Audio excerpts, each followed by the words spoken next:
El polvo rojo de Oaxaca se adhería a todo como una maldición, a la piel resquebrajada, a la ropa deshilachada de Juana María, a los recuerdos que ella llevaba como un equipaje demasiado pesado. Había caminado 3 días desde la costa, siguiendo un camino que casi nadie recordaba, hacia una hacienda que nadie quería heredar. Le habían dicho en la ciudad que era suya ahora, que una tía lejana, una mujer cuyo nombre apenas reconocía del murmureo de las conversaciones familiares, le había dejado aquello en testamento. Una casa, tierras, una fortuna según los papeles. Pero cuando llegó al atardecer, lo que encontró fue un epitafio de piedra y adobe. La hacienda de San Isidro se erguía como un cadáver en pie sobre las colinas de Oaxaca. Las paredes estaban agrietadas por décadas de abandono. El techo parcialmente derrumbado en la ala oeste, donde las vigas de madera se retorcían como huesos de un animal muerto hace mucho tiempo. Las ventanas eran como cuencas vacías que miraban hacia un horizonte que nadie veía desde hacía 30 años. Los árboles frutales del patio habían muerto hace tanto que sus troncos se habían vuelto blancos, blequeados por el sol, y solo quedaban los espinos y las malezas que trepaban por las columnas de piedra como dedos de un ahogado que intentara salir de la tierra. Juana María tenía 52 años. Había sido muchas cosas en su vida: cocinera en una casa de comerciantes en la ciudad de Oaxaca, vendedora de flores en el mercado central, viuda sin hijos, mujer sin tierra, mujer sin demasiadas esperanzas. Su piel estaba curtida por el sol y el trabajo, sus manos eran nudos de cicatrices, sus ojos guardaban la clase de fatiga que nunca duerme completamente. Cuando el abogado le había entregado los papeles en su oficina de la ciudad, ella había llorado, pero no de alegría, de extrañeza, como si alguien le hubiera dado un regalo hecho enteramente de sombras y de cosas que no debería tocar. Empujó la puerta de madera con su hombro. Los goznes gimieron como huesos viejos que se quiebran.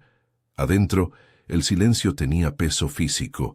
Polvo flotaba en los rayos de luz anaranjada que penetraban por las grietas del techo y las ventanas rotas, creando columnas doradas que parecían sólidas. Había muebles cubiertos con telas blancas que parecían fantasmas dormidos esperando ser despertados. En la pared principal, un cuadro de una virgen con expresión de dolor profundo. En otro rincón, un retrato de un hombre de bigotes negros y ojos que parecían seguirte a través de la habitación. Juana María no lo reconoció, pero sintió en el pecho que ese hombre había sido importante, que había sido cruel, que había dejado marcas que el abandono no podía limpiar. Encontró una cocina con una estufa de leña oxidada y negra de hollín, habitaciones con catres sin colchones, las telas descompuestas en el piso como huesos, una capilla privada donde las velas llevaban años sin encenderse, donde la Virgen de los Dolores miraba desde su nicho con los ojos hundidos, y en la parte trasera de la hacienda, visible desde la ventana de la cocina, el pozo. Lo vio al caer la tarde, cuando el cielo se volvió naranja quemado y después rojo como sangre. El pozo estaba rodeado de piedras cubiertas de musgo verde, y una cadena de hierro colgaba de una viga de madera oscurecida por décadas de intemperie. La cadena estaba rota en varios lugares. Sus eslabones se retorcían como serpientes muertas, oxidados, chirriantes en el viento que bajaba del norte. Juana María no bajó al pozo ese primer día. Solo lo miró desde la distancia, desde la puerta trasera de la hacienda, mientras el viento movía las hojas muertas en remolinos y los grillos comenzaban su canto nocturno sin esperanza. Había algo en ese pozo que no invitaba, algo que pedía ser dejado en paz, que exigía silencio, que advertía sin palabras. Esa noche durmió en una habitación del segundo piso, en un catre que encontró sorprendentemente sin polvo, como si alguien lo hubiera preparado recientemente. Pero la hacienda estaba sola desde hacía más de 30 años. Lo sabía. El abogado le había dicho que nadie vivía allí desde 1889. El lugar había sido cerrado después de una tragedia que nadie en la ciudad quería describir con detalles. Soñó con agua esa noche. Soñó con una mujer que nadaba hacia el fondo de un pozo infinito, sus brazos desnudos, brillando bajo una luna que parecía estar bajo el agua también. Pero la mujer que nadaba no era ella. Tenía otro rostro, otro cuerpo, otro nombre que no podía recordar cuando despertaba. Y cuando Juana María intentaba gritar en el sueño para advertir a esa mujer, para decirle que no siguiera descendiendo, no salía sonido alguno de su garganta. Solo el silencio del agua tragándose todo.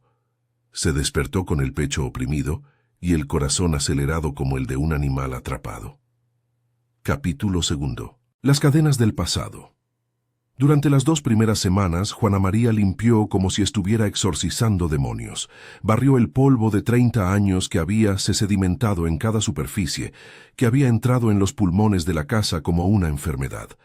Lavó las ventanas hasta que el vidrio volvió a ser transparente, revelando un paisaje de campos abandonados y colinas azules. Quemó las telas podridas que se descomponían en las habitaciones, creando piras de fuego que olían a muerte antigua. Reparó lo que pudo con herramientas viejas que encontró en una bodega, puertas, marcos, algunas vigas. Organizó las habitaciones como si estuviera organizando su propia vida, poniendo orden donde solo había caos y abandono. Trabajaba con las manos ocupadas todo el día, porque cuando sus manos estaban ocupadas, su mente no erraba demasiado hacia las preguntas que no quería responder. ¿Por qué nadie había querido esta casa? ¿Por qué le la habían dejado a ella, una mujer desconocida de una rama olvidada de la familia? ¿Qué había pasado aquí que hacía que el silencio pareciera tóxico? El pueblo más cercano, Santa María del Río, quedaba a 2 leguas de distancia. Era un pueblo pequeño y apretado, de casas bajas de adobe, calles de tierra que se volvían barro rojo en la lluvia, iglesia con campanario agrietado. Juana María iba una vez por semana a comprar lo que necesitaba: maíz, frijoles negros, sal, velas de cebo. Los campesinos y las mujeres del mercado la miraban con una mezcla de curiosidad y recelo. Había historias sobre la hacienda, historias que narraban en voz baja, como si las paredes de adobe tuvieran oídos, como si contar los secretos en voz alta pudiera darles más poder. «Esa tierra está maldita», le había dicho una mujer en el mercado, doña Petra, vendedora de tortillas que hacía con las manos toda la mañana. Sus dedos estaban manchados de masa.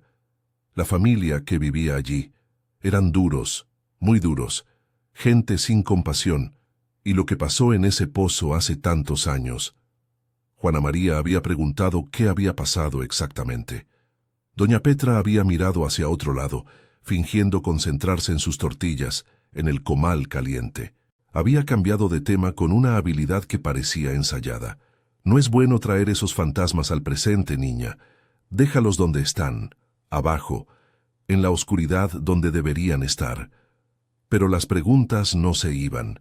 Se quedaban con ella como polvo que no puede limpiarse completamente, que se filtra entre los dedos, que reaparece cada vez que crees que lo has removido. Fue en la 3ª semana, cuando Juana María encontró la habitación cerrada. Estaba en el ala oeste, tras una puerta de madera oscura que parecía haber sido asegurada desde adentro hace décadas. La madera estaba hinchada por la humedad, deformada por el tiempo. Un candado oxidado colgaba de una argolla. Juana María tuvo que golpear la puerta varias veces con un martillo que encontró, golpes sordos que resonaban a través de la hacienda vacía antes de que finalmente cediera. La madera se astilló. El candado se cayó al piso con un sonido que parecía final, irrevocable. Cuando finalmente entró, el aire que salió de la habitación olía a muerte antigua, a tela podrida, a secretos que habían estado guardados demasiado tiempo. Era un olor que parecía tener color, gris oscuro, casi negro. La habitación era pequeña, apenas más grande que un armario. Había una cama de hierro oxidado, las sábanas desmenuzadas en hilos por el paso de los años, una cómoda con espejo que reflejaba su rostro como en una pesadilla. Y sobre la cómoda, apilados cuidadosamente, había diarios encuadernados en cuero negro. Juana María tomó el primero con cuidado, como si pudiera desmoronarse en sus manos, como si fuera una reliquia de un santo. Las primeras páginas estaban fechadas en 1858. La letra era pequeña, cuidadosa, educada. Era la letra de una mujer que sabía escribir bien, que había recibido educación, que provenía de una clase que no tenía que preocuparse por la supervivencia cotidiana.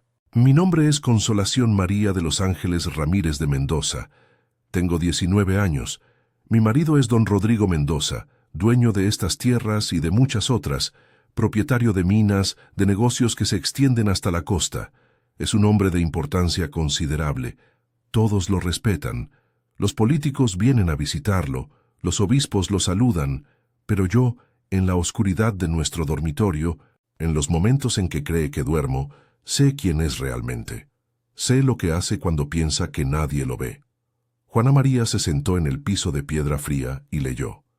Leyó página tras página, mientras la luz del día se debilitaba, mientras la tarde caía hacia la noche. Leyó hasta que ya no podía ver las palabras y tuvo que traer una vela de la cocina. Se sentó con la vela temblorosa, leyendo mientras la noche se volvía profunda alrededor de ella, mientras los insectos cantaban afuera, mientras el viento movía las tejas rotas del techo como si la hacienda respirara.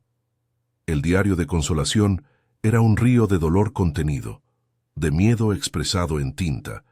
Hablaba de un marido que la golpeaba por razones que ella nunca podía anticipar. Un comentario en la cena, una mirada en la dirección equivocada, el color de un vestido que él encontraba ofensivo, de sirvientas que desaparecían sin explicación, de dinero que no cuadraba en los registros, de susurros entre los trabajadores que se detenían cuando ella pasaba, de un pozo que estaba prohibido que ella visitara, bajo ninguna circunstancia, bajo amenaza de castigo severo, de cadenas que Rodrigo ordenaba limpiar a mitad de la noche, cadenas que ella escuchaba siendo arrastradas sobre el piso de piedra, de una joven esclava llamada Marcela que había trabajado en la cocina, que sonreía cuando pensaba que nadie la veía, que tenía una cicatriz en forma de media luna en el antebrazo izquierdo. Una mañana simplemente, Marcela ya no estaba. Nadie preguntaba por ella. Nadie hablaba de ella. Era como si nunca hubiera existido, como si la hacienda la hubiera tragado completamente. Sé lo que pasó. Lo sé en los huesos. He escuchado sus gritos una noche hace 3 meses. Fue poco tiempo. No duró mucho. Después, solo silencio. Silencio que parecía gritar más fuerte que los gritos reales. Rodrigo dijo que se había escapado, que se fue con algún hombre del pueblo, algún trabajador de los campos, que no valía la pena buscarla, que era una pérdida aceptable. Pero yo vi las marcas en sus muñecas cuando aún estaba aquí, días antes de desaparecer. Marcas de cuerda, de cadena. ¿Por qué tendría marcas de cadena si simplemente se había ido? ¿Por qué sus ojos estaban llenos de terror cada vez que Rodrigo entraba en la cocina? He estado pensando en bajar al pozo, en descender los escalones de cuerda que cuelgan en la oscuridad, en saber qué hay abajo, pero tengo miedo. Tengo mucho miedo de Rodrigo. Tengo miedo de lo que encontraré. Tengo aún más miedo de mí misma, de lo que haré cuando sepa la verdad, de si tendré el coraje de enfrentar lo que debo enfrentar. Las últimas anotaciones eran de octubre de 1859, fechadas con cuidado, cada una como un testamento de alguien que sabía que poco tiempo le quedaba. Después, las páginas estaban en blanco. Las páginas siguientes estaban todas vacías, como si el diario hubiera estado esperando palabras que nunca llegaron. Juana María cerró el diario con las manos temblando. Se quedó en la oscuridad de la habitación pequeña, rodeada de secretos que llevaban décadas esperando ser leídos. Capítulo 3. Las aguas oscuras. A la mañana siguiente, cuando el cielo estaba gris plomo y había lluvia en el aire, ese olor particular a tierra mojada que precede a la tormenta, Juana María bajó al pozo. Había pasado toda la noche leyendo los demás diarios. Había seguido la historia de Consolación a través de sus páginas, su matrimonio, su confinamiento progresivo, su desesperación creciente. En los últimos diarios, la letra se volvía más desigual, más urgente. Consolación escribía sobre encontrar maneras de comunicarse con Marcela, sobre intentos fallidos de ayudarla, sobre la noche en que escuchó los gritos y comprendió que era demasiado tarde. Había un diario más delgado, diferente de los otros. En la primera página, con una letra que apenas parecía de Consolación, como si hubiera sido escrita en estado de shock. Lo hice. Finalmente bajé al pozo. Necesitaba saber. Ahora sé. Y no puedo dejar de saber. No puedo deshacer lo que he visto. La verdad está ahí abajo, en el agua, en las profundidades. Marcela está ahí. Lo que queda de ella. Las cadenas alrededor de... No puedo escribir más. No puedo pensar. Solo sé que no puedo quedarme aquí. No puedo vivir con esto. No puedo vivir con él. No puedo vivir. No había más entradas después de esa. Juana María había encontrado una cuerda larga entre las herramientas viejas de la hacienda. La ató cuidadosamente a la viga de madera donde estaba la cadena rota. La cadena que había visto el primer día. Aquella viga era fuerte, mucho más fuerte que ella, hecha de un tipo de madera que casi no existe ya. Bajó paso a paso, con cuidado, sus pies buscando las piedras salientes de la pared del pozo. El aire se volvía más frío a medida que descendía, como si estuviera bajando hacia otro mundo. Un mundo donde el tiempo había parado hace 30 años. El olor cambiaba también. Menos tierra, más agua estancada, más ausencia de luz. El fondo del pozo era más profundo de lo que había imaginado. Unos 8 o 9 metros desde la boca. El agua cubría el piso, negra y quieta como un espejo. Cuando sus pies finalmente tocaron el fondo, el agua estaba helada, casi dolorosa. Era agua de pozo, eso ya lo sabía. Agua que había estado sellada en la oscuridad durante décadas, pero había algo más. Había una densidad extraña, como si el agua guardara peso de más, como si llevara algo consigo, como si estuviera preñada de historias. Juana María se arrodilló en el borde mojado, el agua llegándole a la cintura. Estaba asustada, pero necesitaba saber. Necesitaba confirmar lo que los diarios parecían estar diciendo sin decirlo directamente. Levantó una mano lentamente hacia la superficie del agua, hacia su propio reflejo que comenzaba a formarse en la oscuridad. Y entonces lo vio. No era su rostro. Eso fue lo primero que supo con absoluta certeza. Era un rostro diferente, mucho más joven que el suyo, más delgado, pómulos altos, labios llenos, ojos grandes y asustados que miraban hacia arriba desde las profundidades del agua. Era el rostro de una mujer que no era ella, reflejado en el agua como si estuviera bajo la superficie, como si mirara hacia afuera desde abajo, como si intentara salir pero no pudiera. Juana María gritó. Su grito rebotó en las paredes curvas del pozo y regresó a ella multiplicado, distorsionado, como si una multitud gritara desde adentro de la tierra, como si el pozo mismo gritara con ella. Levantó la mano del agua, asustada, respirando rápido. El reflejo se desvaneció. Solo quedó su propio rostro distorsionado y feo, mirándola desde el agua oscura. Solo quedó su propio terror reflejado. Respiró profundamente varios minutos, intentando calmarse, intentando ser racional. Había una explicación científica, había algo en el fondo, algo que la luz del reflejo hacía parecer diferente. Eso era todo. Apoyó la mano de nuevo en el agua, mucho más lentamente esta vez, con más control. El otro rostro estaba allí de nuevo, pero esta vez, cuando lo miró, cuando permitió que sus ojos se ajustaran a la extraña geometría del reflejo, comprendió lo que estaba viendo. No era un reflejo en el sentido normal, era un recuerdo del agua. Era la cara de Marcela, la joven esclava cuyo nombre estaba escrito en el diario de Consolación. El agua la recordaba. El agua guardaba su forma como un negativo fotográfico, como una impronta que el tiempo y la oscuridad habían preservado.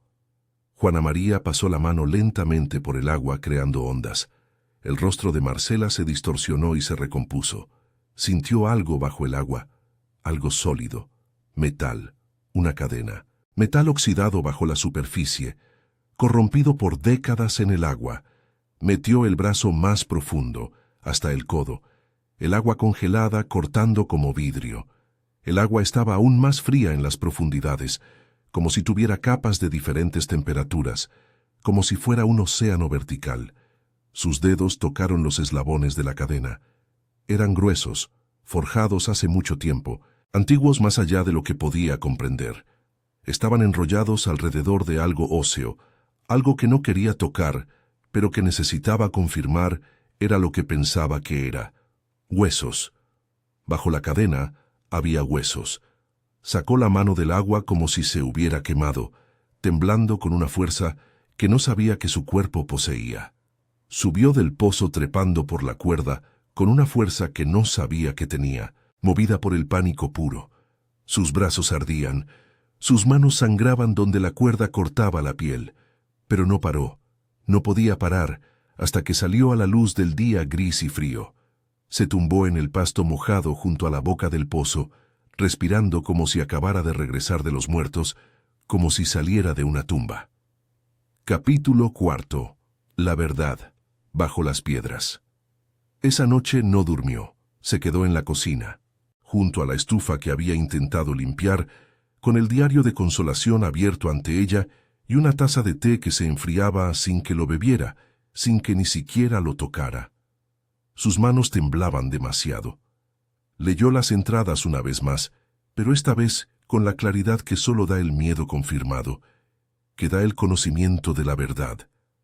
Consolación sabía. Lo sabía desde el principio. Y en algún momento entre octubre de 1859 y los días siguientes, en algún momento entre la desesperación y el coraje, había hecho una elección. Había bajado al pozo. Juana María buscó en toda la hacienda por más diarios, por más evidencia, por algo que le ayudara a entender. Encontró cartas en un baúl bajo una cama, cartas de Rodrigo a otros hacendados, cartas que hablaban en código sobre mercancía valiosa y sobre disposiciones necesarias. Encontró registros de compraventa donde Marcela aparecía listada como propiedad adquirida en 1858 por una suma de dinero que hacía que Juana María sintiera náuseas. Encontró un daguerrotipo en un marco de plata olvidado. Una joven mujer negra con ojos que miraban directamente a la cámara, con la clase de orgullo que no podía ser borrada, ni por la esclavitud, ni por el confinamiento, ni por la muerte. Sus ojos parecían mirar directamente a Juana María a través del tiempo. Cuando amaneció, después de horas sin dormir, con los primeros rayos del sol entrando por las ventanas que había limpiado, Juana María tomó una decisión. No dudaría. No se quedaría callada. Fue al pueblo. Fue directamente a la casa del cura don Gregorio, un hombre mayor que había servido en Santa María del Río por más de 50 años, que parecía llevar todo el dolor del pueblo en sus hombros encorvados. Lo encontró en la sacristía, preparando velas para la misa del domingo. Ella le mostró el diario de consolación, le mostró las cartas de Rodrigo, le mostró el registro de compraventa, le mostró el daguerrotipo de Marcela. Don Gregorio leyó en silencio. Su cara, que era la cara de alguien que había escuchado las confesiones de los vivos y que parecía acostumbrado a todos los pecados imaginables de los hombres, cambió gradualmente. Se volvió gris, se volvió más viejo. ¿Cuándo encontraste esto?, preguntó sin mirar hacia arriba del diario. Hace 2 días, dijo Juana María, y bajé al pozo. El cura cerró los ojos.